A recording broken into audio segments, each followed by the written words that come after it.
Hey guys, it's Matthew Zachary, and I want to tell you about the National Comprehensive Cancer Network, or the NCCN. The NCCN creates the treatment guidelines for doctors that help cancer patients lead better lives. But I want you to know that the NCCN also has guidelines for you. The patient guidelines were funded by the NCCN Foundation and were created just for people with cancer and their caregivers. They're free, they're easy to understand, and they're available right now for you, the patient and the caregiver. So go check them out at nccn.org/empower. That's nccn.org/empower.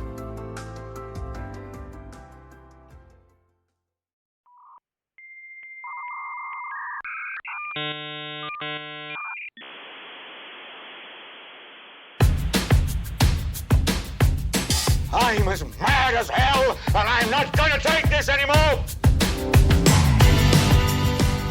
Hello, friends. Welcome back to the show. My guest today is Michelle May, Dr. Michelle May. She is an associate professor at Arizona State University, and she focuses on mindful eating. We're going to find out what the hell that means. I'd like to be mindfully eating, probably not the crap that I'm not mindfully eating right now. She is the founder and CEO of an organization called Am I Hungry? And the author of Eat What You Love, Love What You Eat. It's a book series. And I mean, outside of the medical stuff, she's a Gen Xer at heart. And, you know, it's not fun to make fun of things that don't age well. But, you know, starving children in Africa in the 80s and life before low fat when we were thinner as a society. Empathy in medicine, checking in with yourself. Things not to say to cancer patients like, oh, just go drink kale. As well as, please don't use diabetes drugs for weight loss if you're not type 2. Enjoy the show.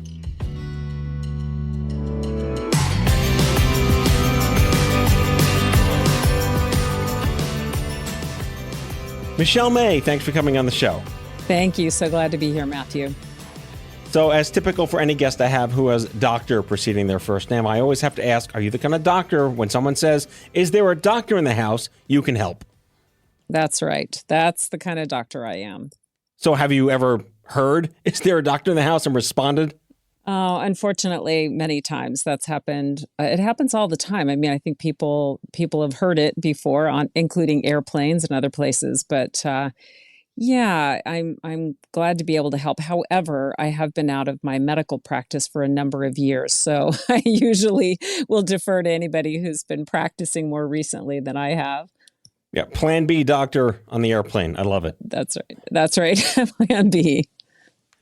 So I was reading through all of your stuff, and one little phrase hit me in the gut like a Gen Xer normally would. Something like, growing up, you know, our parents made us clear the plate because the starving children in Africa. It just brought back so many memories of like the food guilt that our parents brought upon us, correct? Yeah, you know, it's interesting because I think a lot of us were raised by parents who grew up when food was scarce. And a lot of the messages that we learned really don't apply to most people anymore, yet we carry them into adulthood. We clean our plate in order to earn dessert. We eat everything we're given. We don't want to waste food. We get the clean plate blue ribbon. So I think it's one of the many messages that we've internalized that we may not even recognize is not productive. Yeah, my father used to kind of counteract it a little bit. My mom and my grandma were like, clean your plate. And my dad was like, well, eat all you want, but eat all you take. So, of course, you know, when you're 12, you take as much food as you think you should, and you never finish it. So then you're guilted into finishing it. That's right. That's right. Well, and that's the beautiful thing about mindful eating is that it really becomes an inside-out process of deciding. We start to recognize when those voices from our past arise, and then we say, well, wait a minute, how hungry am I? How much food do I need? If I eat food I don't need, I am wasting it. So I'm going to put it in the refrigerator or throw it away. I'll take less next time. So I want to take a trip down memory lane because, you know, we both, I was diagnosed in the 90s. You were ahead of the curve starting this in 1999. In terms of how far we've come and yet how crappy things have gotten in terms of food, I mean, we remember when food was food. I mean, like Europe has food. America used to have food. And everything got all, you know, janky and kajammered, I made words up, in agribusiness. And now food isn't food. And how does that play into the fact that, you know, life before low fat, we were thinner? Right. I mean, it's a very good example of how this focus on all the bad foods we're eating isn't really improving people in terms of their well-being.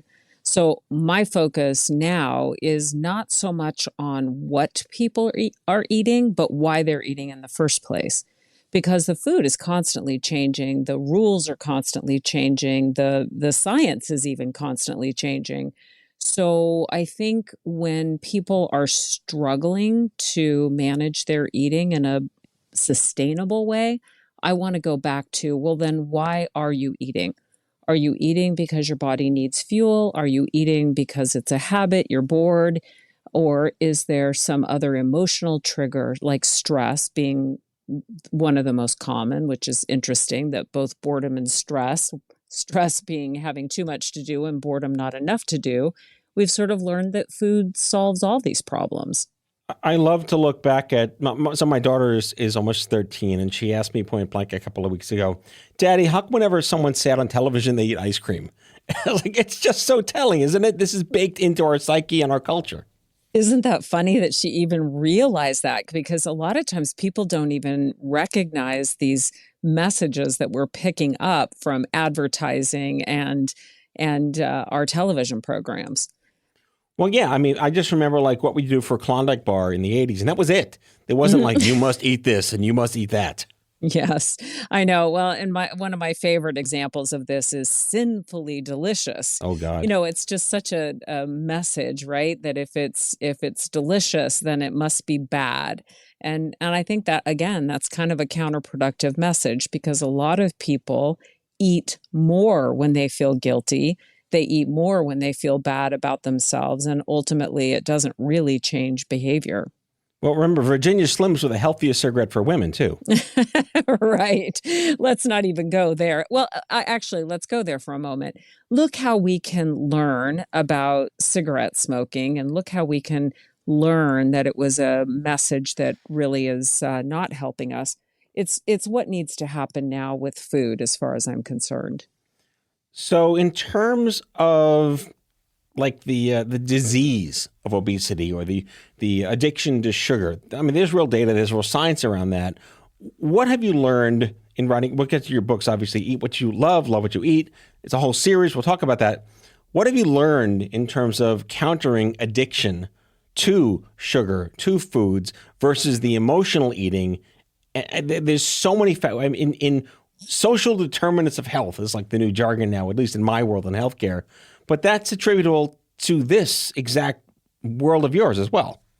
Right. And so I'm going to push against the statement that there's scientific evidence about addiction to food or food addiction.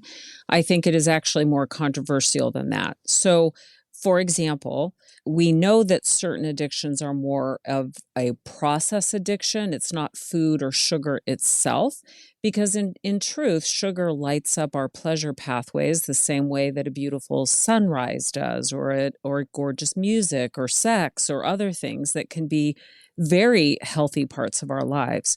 So sugar isn't in and of itself what is the problem. When you look at addiction studies, they virtually never look at whether people have dieted in the past. And so there's a body of literature that most clinicians are unfamiliar with about restrained eating that shows that when you restrict somebody's food, you tell them foods are bad, you can't eat it, that's not allowed, you have to weigh, measure, count, and earn your food, that it actually ends up putting it up on a pedestal, which people can, for a short period of time, resist, but over time, they will actually begin to crave those foods more. There are both psychological and physiological reasons why this happens. And so when people finally give in and eat the food that they weren't supposed to eat, they feel out of control. They eat more than they intended to. They feel guilty about it, which adds to more eating because they're going to go back on their diet tomorrow or January 2nd. And so it ends up actually being an important part of the process that people who feel restrained or restricted from eating foods they love end up eating more of those foods, which only proves to them that they must be addicted to those foods. But it's actually partly because of the restraint and the restriction that they feel out of control. I love that you mentioned January 2nd. We're taping this in like late December before Christmas. This whole human-made construct of a New Year's resolution, like you're inventing a start date for yourself, that's all BS, right? It's totally BS, because if we're looking at health and we're looking at well-being, we're not looking at a short-term pledge to perfection here. We're looking for sustainable changes, things that we can do long-term. Those typically tend to be small steps, which of course is not dramatic, doesn't get headlines, doesn't make People magazine, right? We're looking for small, sustainable steps that people can learn from as they go and improve upon as they make mistakes. That's not what New Year's resolutions are all about. It's here, do this for as long as you can. What would you think a small step is? I mean, it's a very broad question, but in terms of just the average person who is doing their best, who's conscious already of this, what is a small step? Well, it is very individual. That's an important piece of this, is because I cannot give someone advice about what the right small step is for them. But some examples of small steps that people can take. One in my area that I really love is to pause. Whenever you notice that you feel like eating, pause and check in. Ask yourself, am I actually physically hungry? This is the equivalent of checking your fuel gauge before you get off the freeway every time you see a gas station sign, right? So pausing to check in with yourself and noticing whether you need fuel gives you a lot of information. It tells you, okay, my body physiologically needs food, so I can move on to the next question, which is, how much food do I need? And the next question after that, what kind of food do I need? If you're not hungry, then don't waste your time thinking about what kind of food to eat. You need to stop and say, okay, well, then why do I feel like eating? Is this boredom? Is it stress? Is it loneliness? Is it lunch o'clock? What's actually happening in this moment? So it's a relatively small step, but it's a way of beginning to tune inward to noticing why you're wanting to eat in the first place, which can give you a lot of information about your relationship with food. Right. Then there's you're eating with your eyes, right? You're not really hungry. You're eating with your eyes. Mm-hmm. Yes. How does that work? Well, that's the feast for the eyes, so to speak. So again, we as human beings, actually mammals, most mammals are food suggestible. When we see food, we want food. It looks good. It's delicious. We associate it with pleasure. We associate it with approval, for if it's something that grandma made, for example. So there's a lot of reasons that we do this. It's interesting because a lot of the people that I work with, that I coach or work with on these issues, they tend to maybe be a bit deprived of pleasure in other areas of their lives. It could be that they're working long hours or too much. It could be that they are not in a satisfying relationship. It could be that maybe they're not feeling well for other reasons. And so food then becomes a really easy way to add a dose of pleasure throughout their day. And so seeing food that looks delicious, instead of it simply being, oh, that looks delicious, it becomes, oh, if I eat that, I will feel better. And really, a lot of the work around mindful eating is trying to help people recognize those subconscious, these thoughts that they're having that most of the time they're not aware of. Yeah, then there's also, I was raised around Italians. I'm Jewish. I know a lot of folks that are of Indian descent. And we're all like, our culture is like, food, guilt, and shame. So I've been at Christmas dinners at my friends' houses where like my friend doesn't want to eat all the junk that's fabulous sitting there, and they get shamed by the grandma. Essa deine Leben, you should be eating this food. What's wrong with you? Like you can't escape it. You can't escape it. It's part of relationships to try to push food or to try to withhold food. I mean, unfortunately, food has become more than food in our culture. But as you become more in charge, instead of trying to control your food, then you can say, oh, yeah, grandma, that looks amazing. I love your fill in the blank. I am absolutely stuffed. Can you teach me how to make it the next time I'm over? Or can you give me the recipe? Or can I pack up some for tomorrow? So it's not so much about, oh, I can't refuse this because grandma insists. It's about being more creative about how you meet your own needs while not offending your dear grandmother. That's some real good Dale Carnegie stuff to pull in your family. Yes. Do not offend your grandmother.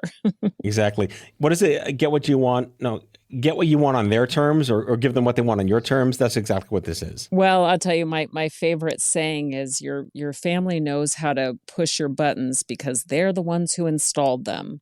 I love it. That is that it's funny because it's true. It is true. It's too true.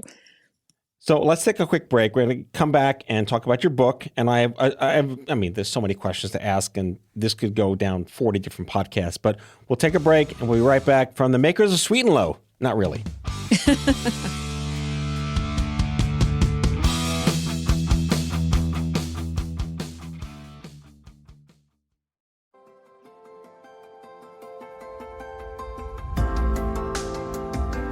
The COVID-19 pandemic showed us how a microscopic virus could upend our lives and how unprepared our society was for it. There's so much more out there that we need to understand, which is why I recommend subscribing to Crooked Media's America Dissected, hosted by former Detroit Health Commissioner Dr. Abdul El Sayed. Each week, Dr. El Sayed sits down with doctors, scientists, culture makers, and policy leaders to ask questions like, how could new genetic discoveries change our relationship with our own genes? How could addiction to social media change our brains? Or how even climate change could make the next major pandemic more likely? To hear discussions on these topics and more, check out America Dissected from Crooked Media. New episodes drop every Tuesday. Listen on Apple Podcasts, Spotify, or wherever you get your podcasts.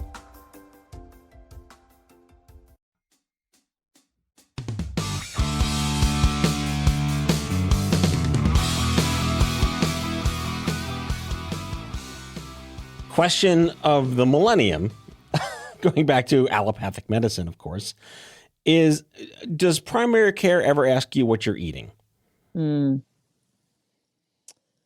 Yeah, so that's an interesting question. So when I was in medical school, it wasn't a big conversation. There wasn't a lot of training in nutrition.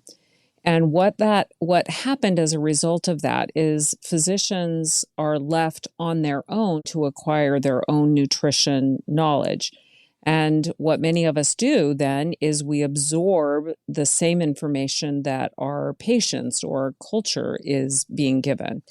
So specifically in my case, I call myself a recovered yo-yo dieter. I dieted for many, many years. I had disordered eating, as I recognize now.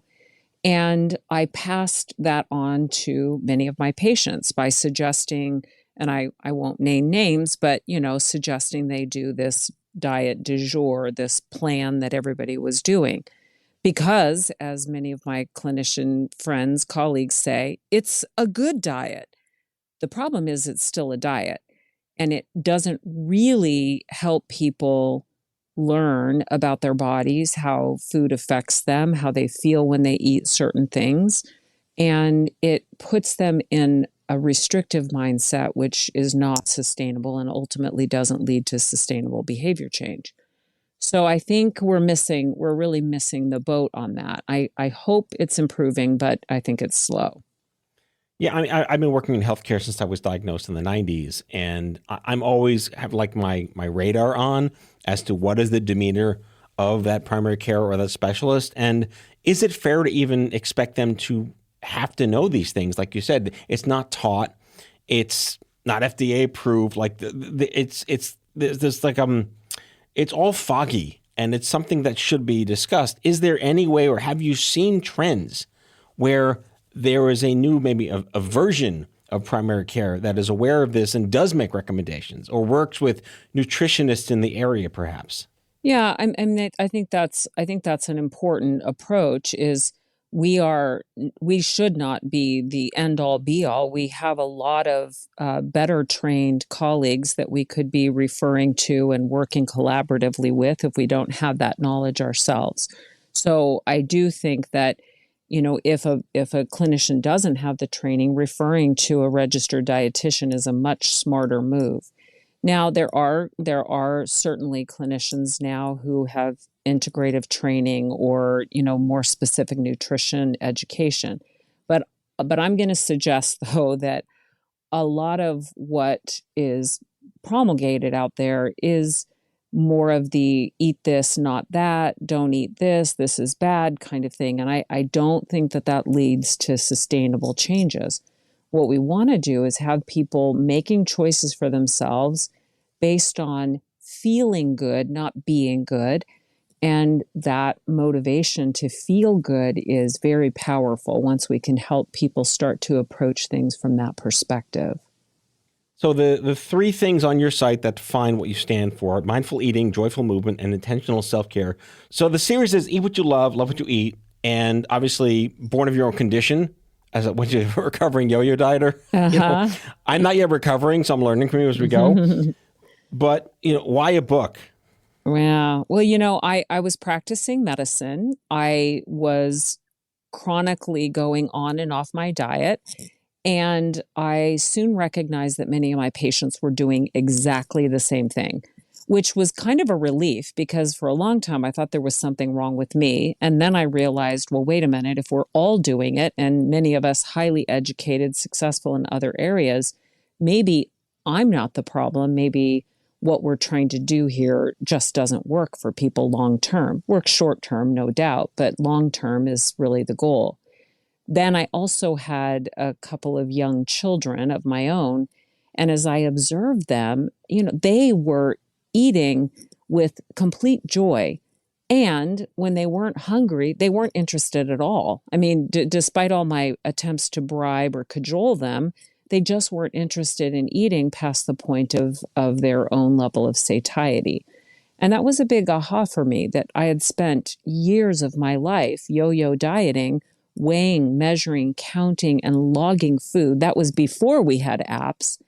And yet, here were my children who had this instinctive, natural, joyful relationship with food and the ability to stop when they'd had enough, whereas I had a very difficult time reading my stopping points. So that really led me away from the whole diet model as a solution toward really helping myself first and now my clients, really helping them establish an instinctive, mindful relationship with food again. All right, so Mythbuster question: is it true that your brain doesn't know you're full until you've eaten too much? Well, kind of. So what really happens is that there is a delay between the sense of satiety and fullness. So if you eat until you feel full, oftentimes you're going to feel overly full. If you can remember that you're going to feel more full in about 20 minutes and either sort of get the sense of what the amount of food that is typically when you're that hungry, or just pause and say, look, if I'm still hungry in 20 minutes, I can have more. But right now, I'm guessing that I'm going to be full enough in a little bit. So it really just takes a little bit of time to catch up. Now, one thing that can help with that is slowing down as you eat. Oftentimes, people are eating, well, in two ways. They're eating very quickly, so hand to mouth, without really pausing in between to allow their body to catch up. And also often eating mindlessly. So watching television, scrolling on the phone, driving, working, and et cetera. You know the drill, right? So since the human brain really can only focus fully on one thing at a time, something's going to go on autopilot. And most of the time it's eating. And so we'll eat until the plate is clean or the bag is empty, instead of stopping when we've had enough, when we feel sated. And so that's what leads to overeating oftentimes. So would we categorize that clinically as Cookie Monster syndrome? Yeah, that's it. That isn't there a term? There should be. We just invented a term. It's Cookie Monster syndrome. Exactly. I love that. So when people read your book and discover your programs, how do you overcome the excuses? I'm too busy. I have kids. I don't cook. I can't imagine those haven't come up. They come up all the time. First of all, I don't like to think of them as excuses. I like to think of them as reasons, which means they're valid. Which means that there are reasons that we don't do what we say we want to do. However, I think when we're really looking at well, I like to think of well-being. I think there's a bit of an over focus on what you eat and how much you exercise. I think it needs to be in the context of our overall well-being, which includes relationships and careers and other things. I think that how we eat and how we nourish ourselves can actually support our ability to be a great parent, to have energy, to do the things that we want to do, even for fun, that can help us be a better employee, a more effective manager, and so forth. And so I think rather than it being something that distracts you from doing it, I think it can actually be something that supports you. And we also live in a society where everyone wants like a quick fix, a pill. And now people are taking these diabetes pills when they don't have diabetes. Right. I mean, that's again, it's such a problem that people are not looking at the long game here. What can I do to change this right now without really understanding why they're doing what they're doing in the first place? So I'll be the first to admit that the work I do can take a little longer, but it ultimately leads to more sustainable changes. Right. So again, the book is Eat What You Love What You Eat. It's a series. Can you talk about the various different versions of this? Yeah, so it's not a series in that you have to read all of them. It's a series in that I wrote different versions of the book depending on where you are in your journey. Specifically, I have the regular Eat What You Love What You Eat. It has a piece of heart-shaped chocolate on the front with gold foil. There is also a version of the book for people who have prediabetes or diabetes. There's a version for students. I teach a class at Arizona State University, and I also teach other instructors how to offer that class. And there's, a version for people who struggle with binge eating disorder. So it's really more about adapting the concepts to people depending on what they're specifically struggling with. Are you finding that the eager young minds of tomorrow, the Gen Xers you're teaching, are more aware of this? I mean, body image and social media are kind of wrecking their mental health. What's their receptivity? Yeah, that is a beautiful question. So they come into my class thinking that their motivation to be in the class is to be as healthy as they possibly can and to learn as much about what they shouldn't eat as possible. And they quickly realize that the textbook is called Eat What You Love What You Eat. So maybe this isn't the run-of-the-mill nutrition class that they thought it was.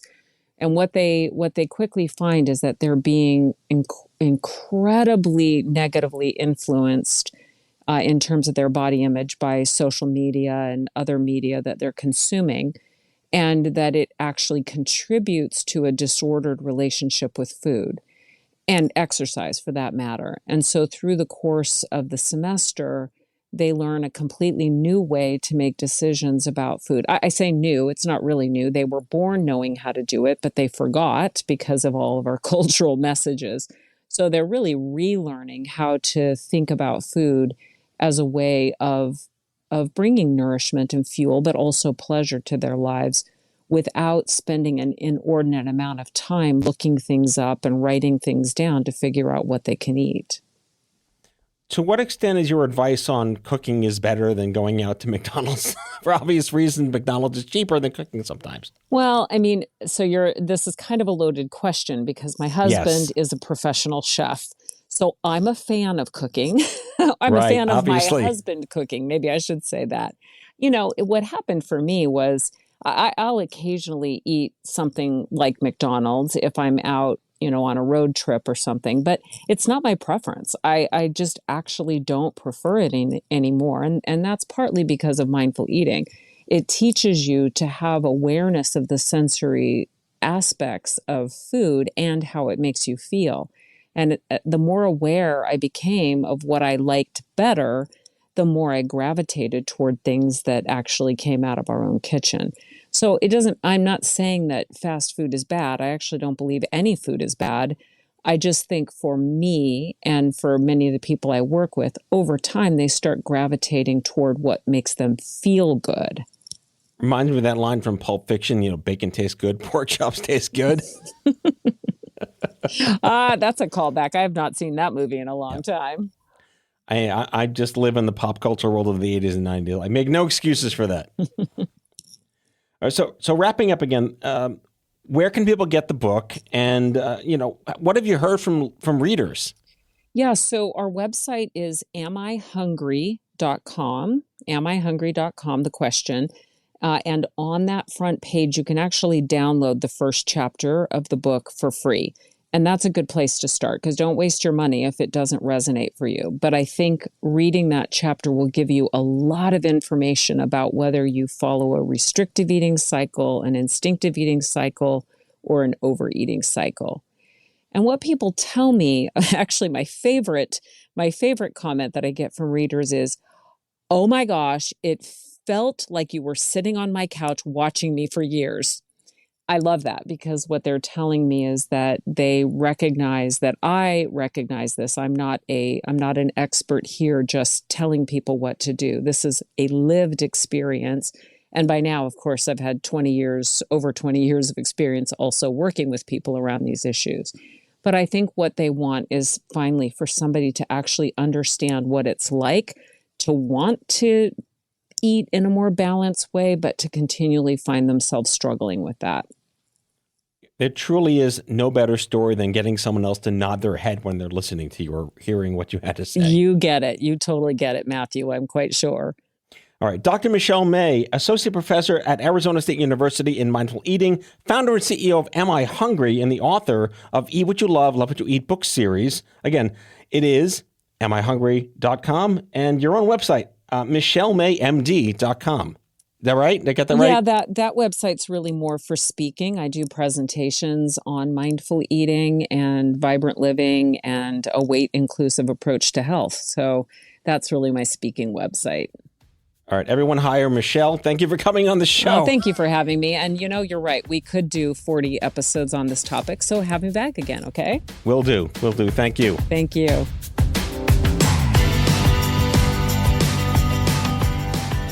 Out of Patience with Matthew Zachary is an OffScrip health production. The executive producers are Matthew Zachary and Andrew McDowell. It's mixed and edited by Kyle Moore. If you like the show, ratings and reviews are always welcome. Leave us a message anytime at 855-AUDIO-66. That's 855-AUDIO-66 to share your healthcare shitness with us, and we might just play them on the air on a future episode. For more information about this show and OffScrip Health, visit offscrip.com. That's offscrip, no T.com.